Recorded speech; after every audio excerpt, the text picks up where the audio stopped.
आप लोगों को एक ऐसी घटना के बारे में बताना चाहती हूँ जो मेरे साथ घट चुकी है।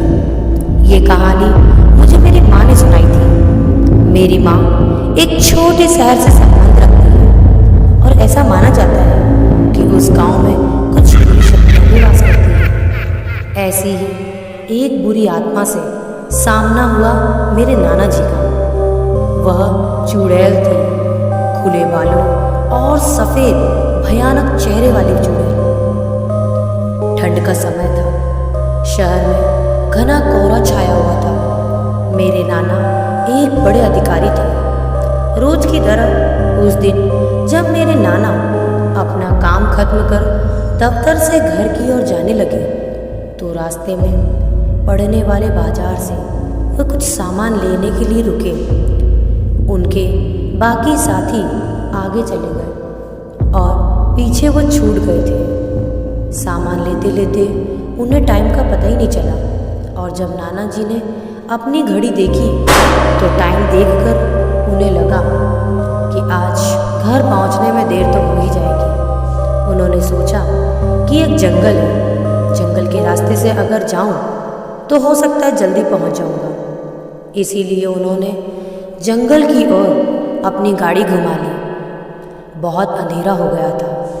नाना जी तेज गति के साथ गाड़ी चला रहे थे, लेकिन उनकी गाड़ी के आगे एक औरत आ गई। उन्हें झटके से ब्रेक मारनी पड़ी। जो औरत गाड़ी के सामने आई थी वह पता नहीं तेज तेज रो रही थी। नाना जी को लगा कि हो सकता है वह कोई मजदूर की पत्नी होगी जो रास्ता भटक गई होगी। रास्ता सुनसान था, इसीलिए उन्होंने सोचा कि इस महिला की मदद की जाए। उन्होंने उस औरत से पूछा कि वह यहाँ अकेले क्या कर रही है। उसने कोई जवाब नहीं दिया और जोर जोर से रोने लगी। ऐसा लग रहा था मानो सारा जंगल उसकी आवाज़ से गूंज रहा हो। नाना जी ने पूछा कि उसका घर कहाँ है, तो भी वह कुछ ना बोली। नाना जी ने उसे बोला कि तुम मेरे साथ मेरे घर चलो, सुबह तुम्हें तुम्हारे घर छोड़ दूंगा। वह नाना जी के साथ चलने के लिए तैयार हो गई और गाड़ी के पीछे वाली सीट पर बैठ गई। रीति रिवाज के कारण उसने अपने सिर पर घूंघट डाल रखा था, जिसकी वजह से उसका चेहरा पूरी तरह से छुपा हुआ था। गाड़ी पर सब नाना जी का इंतज़ार कर रहे थे। जैसे ही गाड़ी की आवाज़ आई सब भागकर इकट्ठा हो गए। जब उस महिला के बारे में घर पर पूछा गया तो नाना जी ने सारी कहानी बताई। नाना जी ने कहा, आज खाना यही बना देगी। लेकिन मेरी माँ को उस महिला पर शक तो हो गया था। उन्हें लग ही रहा था कि यह कोई चोर है जो सामान चुरा कर भाग जाएगी। माँ ने उसे रसोई में जाकर खाना बनाने के लिए तो कह दिया। वह बिना जवाब दिए वहाँ से चली गई।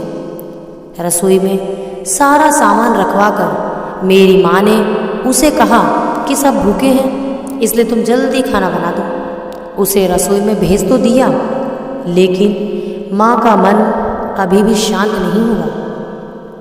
10 मिनट बाद माँ रसोई में पहुंची तो देखा अभी वह थैले में से मछलियाँ ही निकाल रही थी। यह देखकर माँ को गुस्सा आ गया। उन्होंने उसे बोला कि अभी तक तुमने खाना बनाना शुरू ही नहीं किया, कब बनेगा और हम कब खाएंगे। उस महिला का चेहरा अभी भी ढका हुआ था, इसीलिए किसी ने उसका चेहरा ही नहीं देखा था। माँ उसका चेहरा देखने की कोशिश तो कर रही थी, लेकिन उन्हें उसकी झलक भी नहीं दिखाई दी। माँ ने कहा कि कोई ज़रूरत हो तो बुला लेना, लेकिन फिर भी वह कुछ बोली ही नहीं। उन्हें लगा कि शायद अनजान लोगों से डर रही होगी। माँ रसोई से तो चली गई, लेकिन जब 10 मिनट बाद वापस आई तो रसोई का दृश्य देखकर माँ डर गई। उनके पैर जैसे वहीं जम गए हों। उनके गले की आवाज़ ही नहीं निकल रही थी। उन्होंने देखा कि वह औरत रसोई की स्लिप पर बैठकर कच्ची मछलियाँ खा रही है। सारी रसोई में हड्डियां और मांस के टुकड़े बिखरे पड़े थे और उसके सिर का घूंघट भी उतरा हुआ था। उसका चेहरा बेहद खौफनाक था। बाल बहुत बड़े और नाखून एकदम काले। वह मछलियां खाने में मगन थी, इसीलिए उसका ध्यान माँ पर नहीं गया। माँ भी चिल्लाई नहीं कि कहीं वह और ज़्यादा खतरनाक ना हो जाए। माँ ने एक थाल उठाया और वह चूल्हे में से जलता हुआ कोयला उठाकर उसकी तरफ दौड़ी। कोयला उस चूड़ैल पर फेंक दिया। आग की जलन की वजह से वह डायन तेज तेज आवाज़ें निकालने लगी। उसकी आवाज़ सुनकर सारा घर इकट्ठा हो गया और उसे आग दिखाकर घर से बाहर निकाला गया। उसकी आवाज़ इतनी तेज थी कि आसपास के लोगों का भी बाहर जमावड़ा लग गया। वह डायन लोगों की भीड़ को हटाते हुए जंगल की तरफ दौड़ी। सारे लोग डर के मारे कांप रहे थे और मेरी माँ की हिम्मत की तो दाद भी दे रहे थे कि अगर उन्होंने सही समय पर कोयले से उस डायन को भगाया नहीं होता तो न जाने आज क्या हो गया होता। दोस्तों, ऐसी और भी अच्छी अच्छी कहानियाँ, घटनाएं सुनने के लिए आप मेरे चैनल को सब्सक्राइब जरूर करें। धन्यवाद।